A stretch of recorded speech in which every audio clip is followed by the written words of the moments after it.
The transport ship Terra's Pride docked at Nexus Prime with a soft mechanical hiss. Commander Ben checked his gear one final time in the cramped cabin. His armor sat in neat piles on the narrow bunk.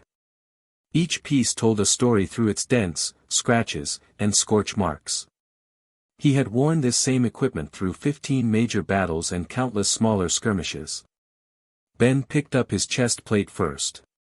The ceramic composite showed 3 deep gouges from harvester claws and 2 burn marks from plasma fire. The left shoulder guard had a crack running down its center from when a building collapsed on him during the siege of New Tokyo Colony. He strapped each piece into place with practiced movements. The station's docking officer appeared on his communication screen. Commander Ben of Earth Forces, you are cleared to proceed to Assembly Hall 7. The Galactic Defense Summit will begin in 30 minutes. Ben nodded and gathered his helmet. Like the rest of his gear, it bore the marks of real combat. A spider web of tiny cracks covered the left side where shrapnel had struck during the asteroid mining platform rescue. The heads-up display flickered slightly, a reminder that human technology was always one step behind everyone else. The corridor leading from the docking bay stretched for nearly a kilometer. Ben had never seen anything like Nexus Prime before. The walls gleamed with a soft blue light that seemed to come from within the metal itself. Gravity felt perfectly balanced, and the air tasted cleaner than anything he had breathed on Earth. This was Centauri construction at its finest. Other delegates filled the hallways. Ben had studied files on most of the species attending the summit, but seeing them in person was different. A group of Korthak warriors moved past him in perfect formation. Their armor looked like living metal, flowing and shifting with each step. No scratches marked its surface. No dents showed where enemy weapons had struck. The material seemed to repair itself constantly. 3 Villani officers stood near a viewing port, discussing something in their musical language.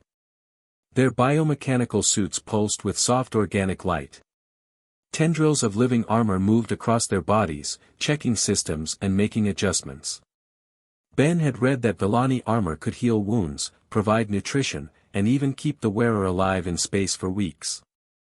A delegation of Zerani floated past without touching the ground. Their energy-based armor crackled with small lightning bolts. The suits projected force fields that could stop projectiles and deflect energy weapons. Ben remembered the intelligence reports saying that no Zerani warrior had been killed in combat for over 200 years. Assembly Hall 7 was massive. The ceiling disappeared into shadows high above. Thousands of seats arranged in concentric circles faced a central speaking platform. Holographic displays showed tactical information and star charts. The air hummed with dozens of different languages being translated in real time. Ben found the section marked for Earth Forces. His seat was between the Centauri Military Command and a group of species he did not recognize.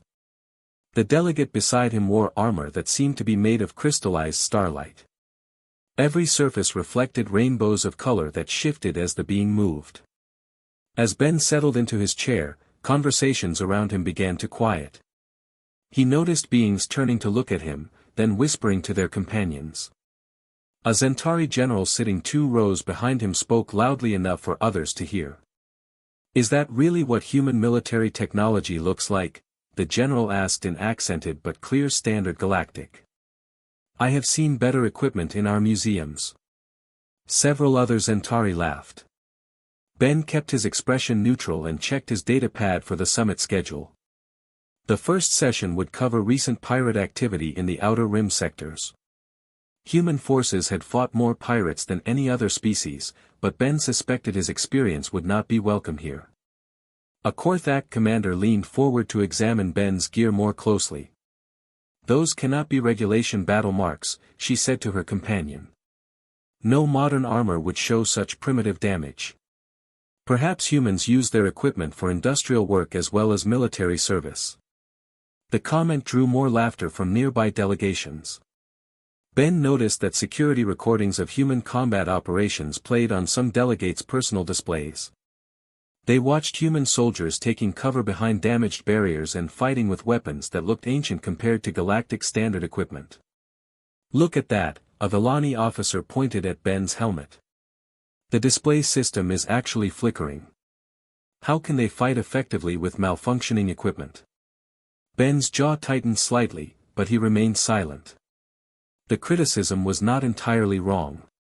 Human technology was decades behind the galactic standard. Earth's industrial base was still recovering from the Harvester invasion 5 years ago. Every piece of military equipment had to be built, rebuilt, and rebuilt again as factories struggled to meet demand. The Zerani delegation began discussing human tactics they had observed in recent conflicts. They seemed to prefer close-quarters combat, one noted. Very inefficient. Our energy weapons can eliminate targets from much safer distances. I heard they actually engage in hand-to-hand fighting, another Zerani added with what sounded like disgust. Physical contact with enemies. How barbaric. More species joined the conversation. A being covered in metallic scales examined Ben through multifaceted eyes. Human armor shows impact damage. This suggests their defensive systems fail regularly. The criticism grew louder and more pointed. Delegates began sharing stories they had heard about human military operations. Most were inaccurate, but all portrayed humans as technologically backward and tactically primitive. High Commander Zex of the Zentari delegation stood and approached Ben's section. Zex was nearly 3 meters tall, with armor that gleamed like polished diamond. No weapon marks scarred its surface. No repairs showed along its joints.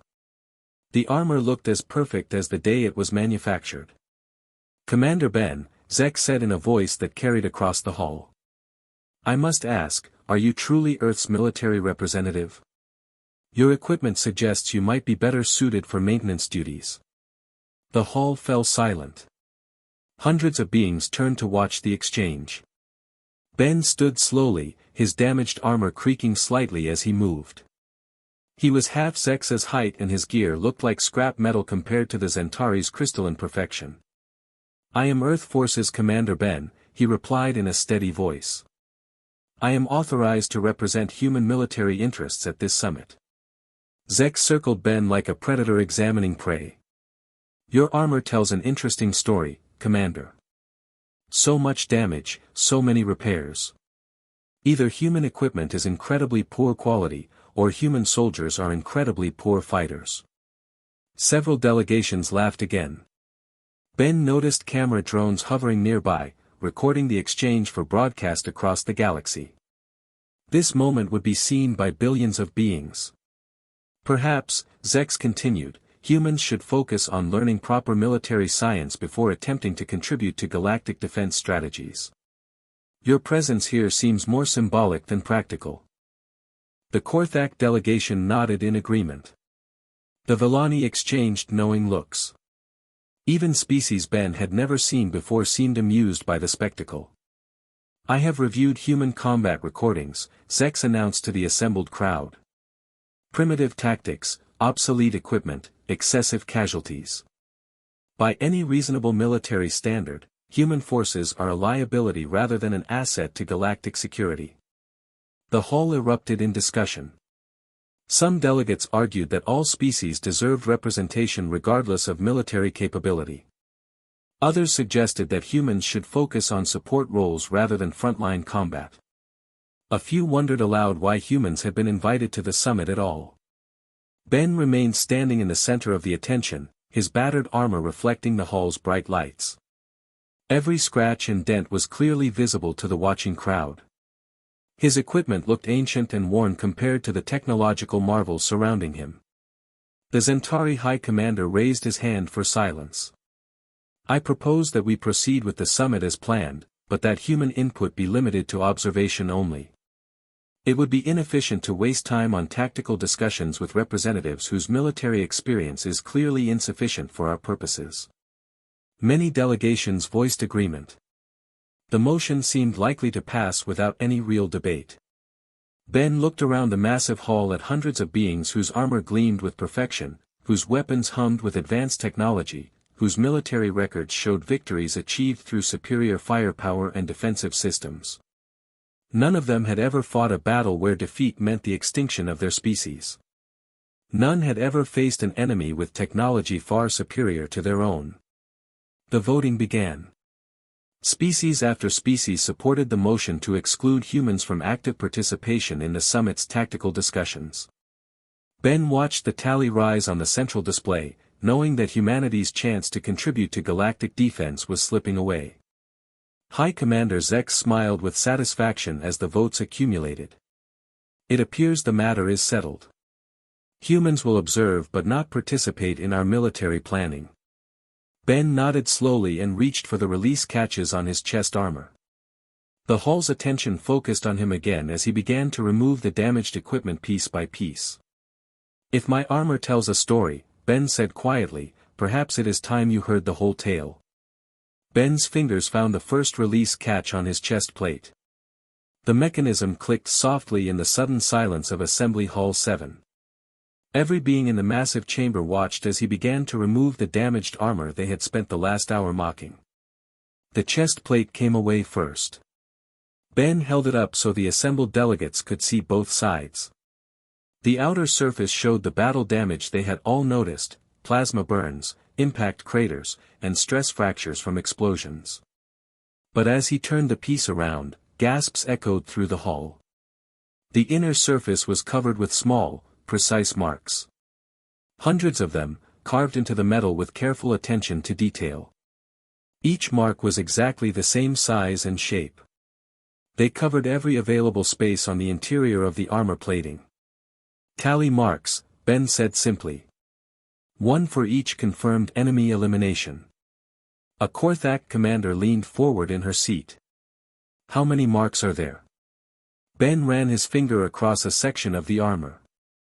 On this piece alone. 237.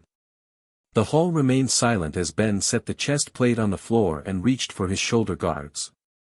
These pieces showed similar external damage, deep scratches from energy weapons and a crack that ran completely through the left guard where something heavy had struck it. Again, the inner surfaces told a different story. More tally marks covered the available space, but these pieces also showed something else. Careful welding marks indicated where the armor had been repaired in the field. Not in a factory or maintenance facility, but during active combat operations when there was no time to return to base.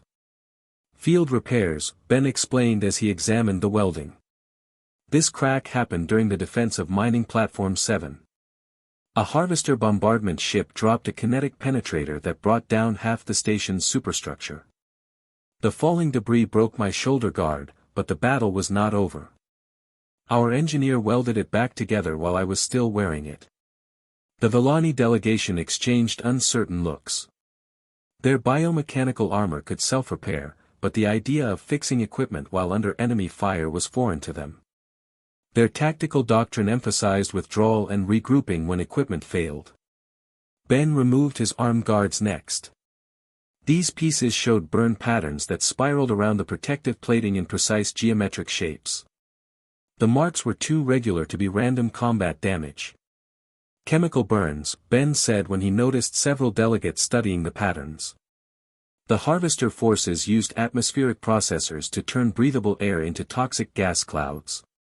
These burns happened during the evacuation of New Berlin colony. We had to fight through 15 kilometers of poisoned atmosphere to reach the civilian shelters. A Zerani officer raised one of its energy-manipulating appendages. Your armor was not designed for chemical warfare. Human armor is designed for whatever we face, Ben replied.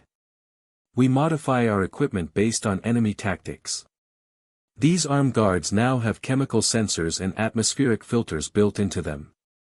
The Zerani delegation began discussing this among themselves in their high-pitched language. Ben understood enough to know they were surprised by the concept of adapting equipment in the field.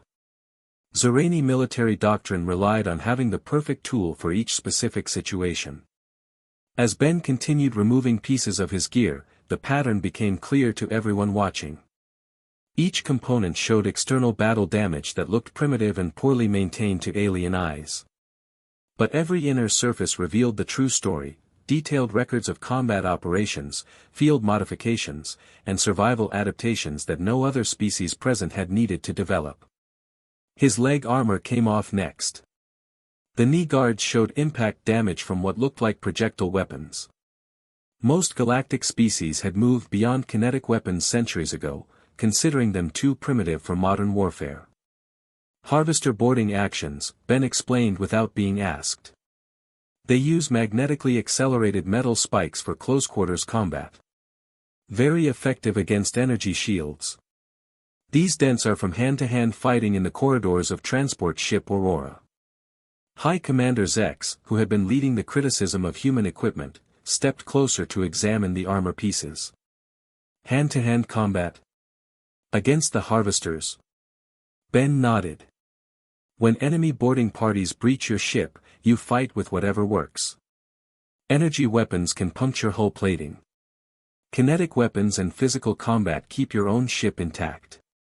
The Zentari commander picked up one of the leg guards and studied its interior surface. Along with the now familiar tally marks, this piece showed small holes drilled through the armor plating. Thin cables ran through the holes, connecting various components. What are these modifications? Zex asked. Communication systems, Ben replied. Standard human armor does not include integrated communications. We add them ourselves.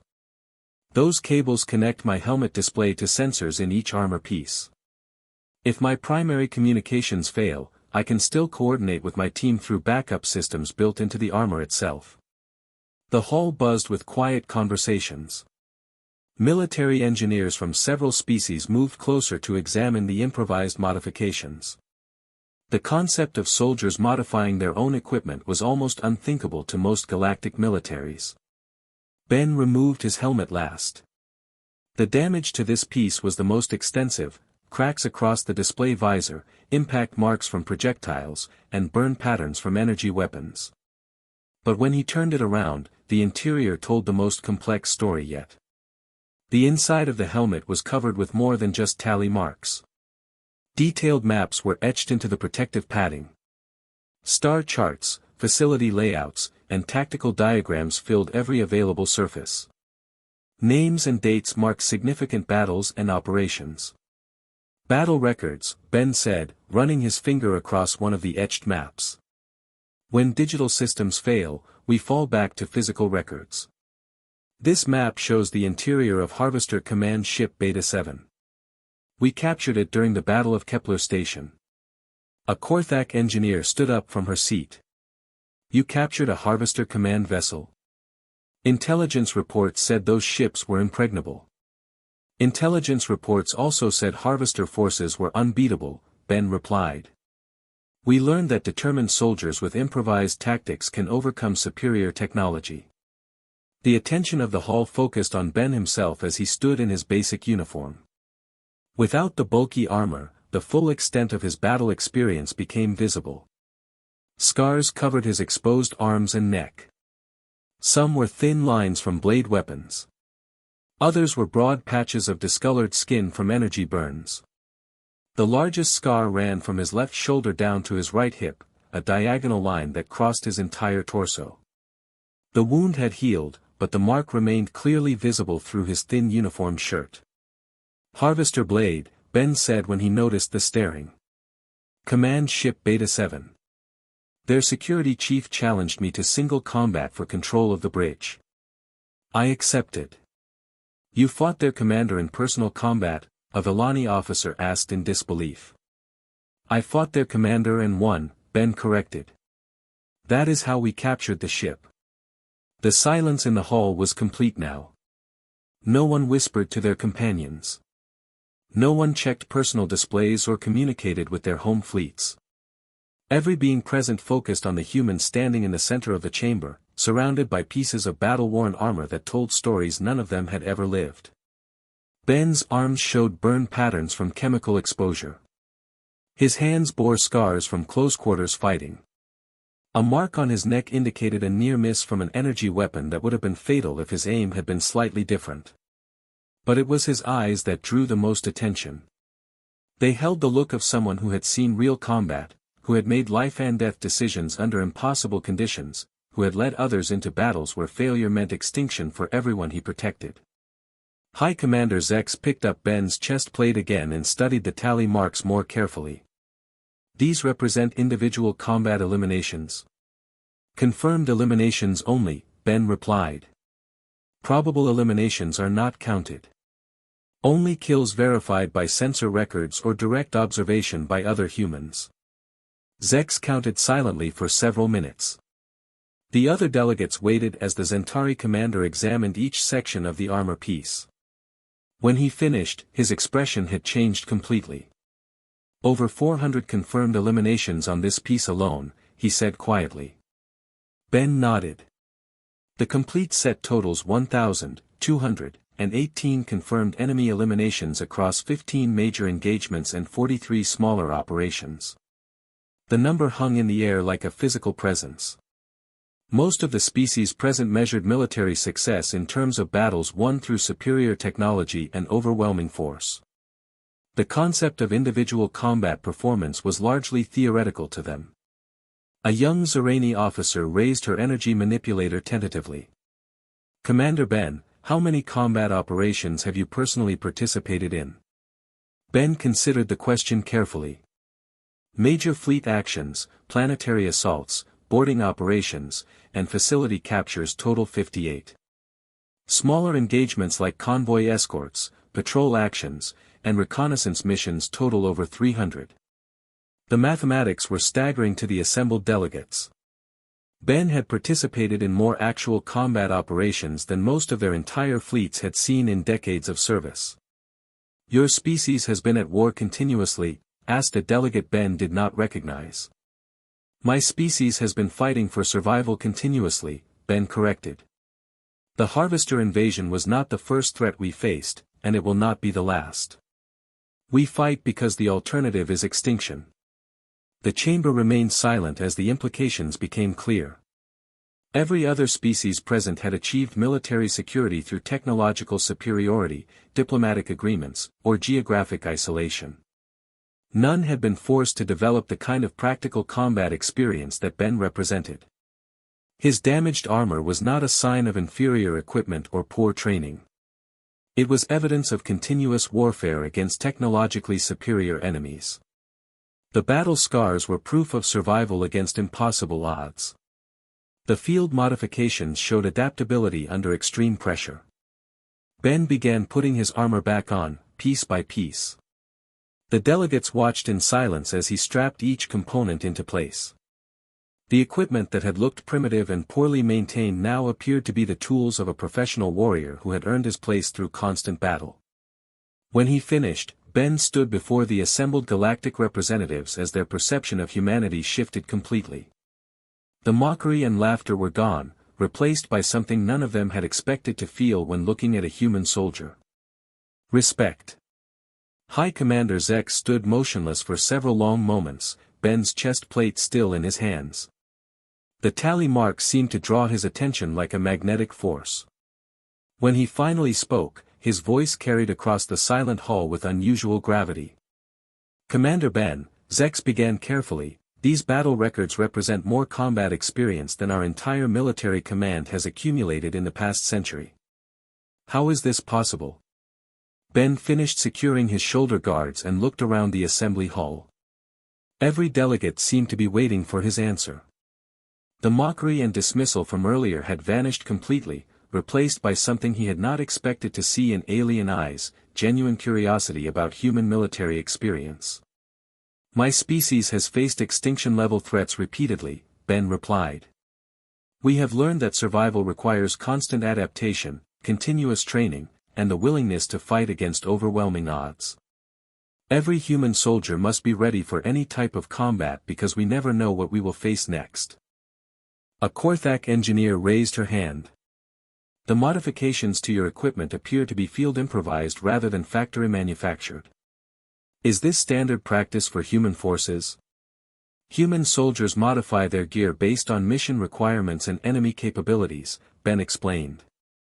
Our industrial base cannot produce specialized equipment for every possible combat scenario.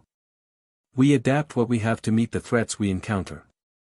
The Korthak delegation exchanged rapid communications in their native language. Ben recognized enough words to understand they were discussing the implications of soldiers who could engineer solutions in real time rather than requiring pre-manufactured equipment for each situation. A Villani officer stood up from her seat. "Commander, you mentioned fighting through poisoned atmosphere during a colony evacuation. Our tactical manuals recommend immediate withdrawal when environmental conditions become hostile. How do human forces operate in such conditions?" Ben considered the question while checking the seals on his armed guards. Withdrawal is not always possible when civilian lives are at stake. We developed portable atmospheric processors and modified our armor to provide temporary protection. The mission was to evacuate 15,000 colonists. We could not leave them to die because conditions were difficult. 15,000, the Villani officer repeated in apparent disbelief. Your force size must have been enormous to evacuate so many people. 12 soldiers, Ben said simply. We had 12 combat-capable humans on the planet when the atmospheric attack began. The hall erupted in conversations as delegates tried to process the mathematics. 12 soldiers evacuating 15,000 civilians through hostile territory while under chemical attack was beyond their understanding of military operations. An elderly Zerani commander floated forward on his energy platform. 12 soldiers accomplished an evacuation that our forces would consider impossible with a full regiment. What tactical approach made this possible? Ben activated his helmet display and projected a holographic map into the center of the hall. The three-dimensional image showed the layout of New Berlin colony, including the civilian shelters, evacuation routes, and enemy positions during the battle.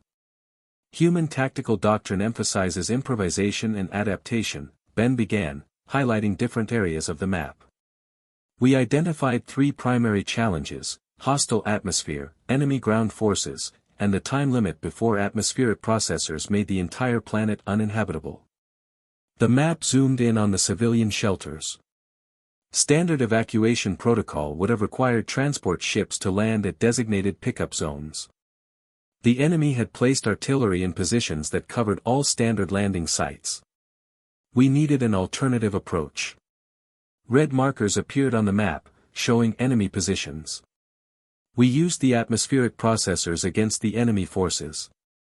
By redirecting the toxic gas flow, we created clear corridors where our people could move safely while forcing enemy units to relocate or suffer chemical exposure themselves.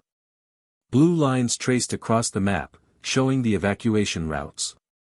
Civilian groups moved through these corridors while our soldiers engaged enemy forces in areas where the atmosphere would limit their effectiveness more than ours. We turned their weapon against them. The assembled delegates studied the tactical display with growing amazement.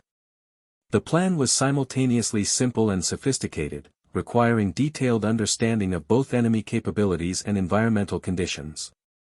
A young Zentari officer pointed to several locations on the map. These positions show human forces operating in direct contact with enemy units. Why did you not use standoff weapons to eliminate threats from safer distances? Ben highlighted the civilian shelter locations. Long-range weapons would have risked damage to the evacuation sites. Close combat allowed us to neutralize threats while protecting the people we were trying to save. The Zentari officer studied the display more carefully. Your forces accepted greater personal risk to minimize civilian casualties. Human military doctrine places civilian protection above soldier safety in most situations, Ben explained. We exist to protect our people, not the other way around. This concept seemed particularly difficult for several alien species to understand. Their military traditions emphasized preserving trained soldiers as valuable resources. The idea of accepting soldier casualties to protect untrained civilians challenged their fundamental assumptions about military priorities. Commander Yala of the Villani delegation activated her own display system.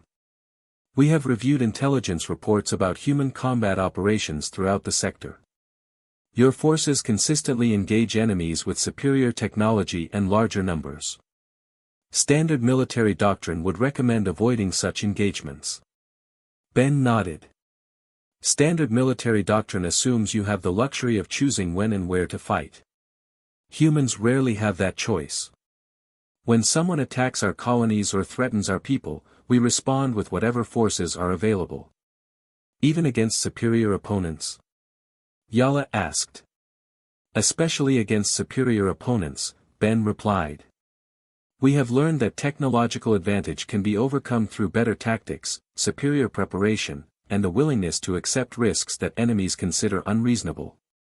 High Commander Zex activated his own tactical display and called up records of the Harvester invasion. Intelligence reports indicate that Harvester forces possessed overwhelming technological advantages in every engagement. How did human forces achieve victory in multiple battles? Ben's expression became more serious as memories of those battles surfaced. The Harvesters made the same mistake many enemies make when fighting humans. They assumed technological superiority guaranteed victory. They did not account for human adaptability and determination. The holographic display showed the Battle of Kepler Station, where a human fleet one-third the size of the attacking Harvester force had achieved a decisive victory. Ben manipulated the display to show the engagement from multiple angles. Harvester ships were individually superior to anything in our fleet, Ben explained. Their shields were stronger, their weapons more powerful, and their armor more resistant to damage. Traditional fleet tactics would have resulted in complete human defeat. What did you do instead? Asked a delegate Ben had not heard speak before. We changed the rules of engagement, Ben said, highlighting specific movements in the battle display. Instead of fighting a traditional fleet action, we forced close-range combat where our advantages could overcome their technology. The display showed human ships closing to ranges that most galactic navies would consider suicidal. At such distances, the technological advantages of the Harvester vessels became less significant while human training and adaptability became decisive factors. Human crews train for close-quarters combat in ways that most species do not, Ben continued.